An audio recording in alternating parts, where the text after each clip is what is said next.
Quite frankly, I am stinking tired. Exhausted, really.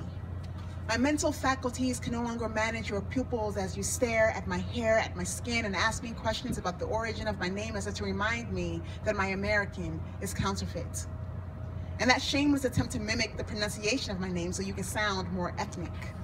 I am not your personal field trip into the jungle. I am not your personal tour guide into the safari. Lagos is a metropolitan city. And quit telling me you hear an accent when I am just saying my name properly.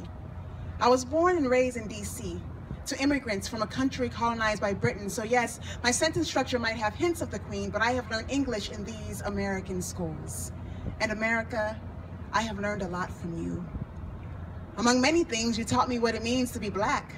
My father told me I was from royalty, among other queens and kings. My mama told me, well, at least your name has meaning. I came from blood, thick with the genealogy of nation builders, of people who look like me around the world. But you taught me that I was to be feared. My beauty to be revered, under condition, exoticized for spectacle.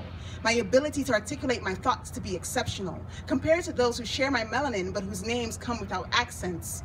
You can find in me because, of course, I'm not like them. But when your pupils gaze upon my flesh, I become teacher, training your biases toward an obedience that will not lead to the dragging of the defiant and tired ones in streets or in schools, explaining your prejudice in a way that victimizes you too, because I do believe you are a victim of ignorance. Yet I am called to do the work of supplementing a diet for which you choose to be anorexic. I cannot eat for you. I am full.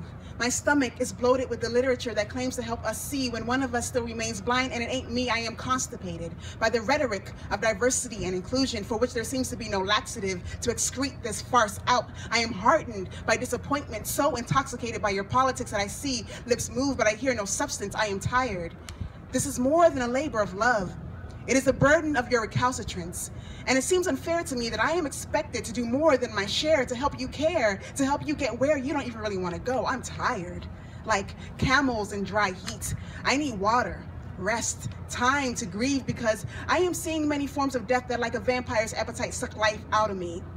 It eats away at my humanity, zombified like our favorite television characters, and I just need a couple of moments to breathe life again, to hope again. Yes, I still mourn over the blood of Diallo.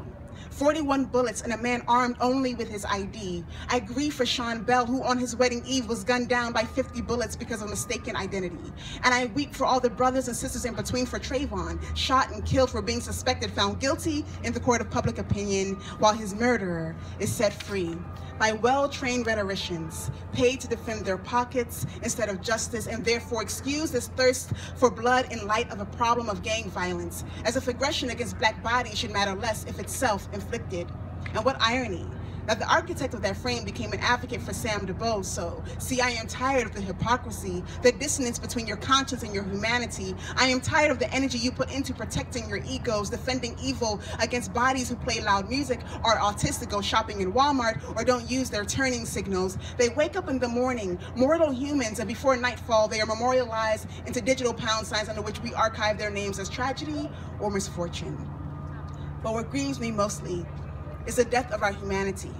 When we can witness executions or dead bodies lying in the street, young girls in swimming suits slammed to the ground like meat, or men choked to death and feel nothing.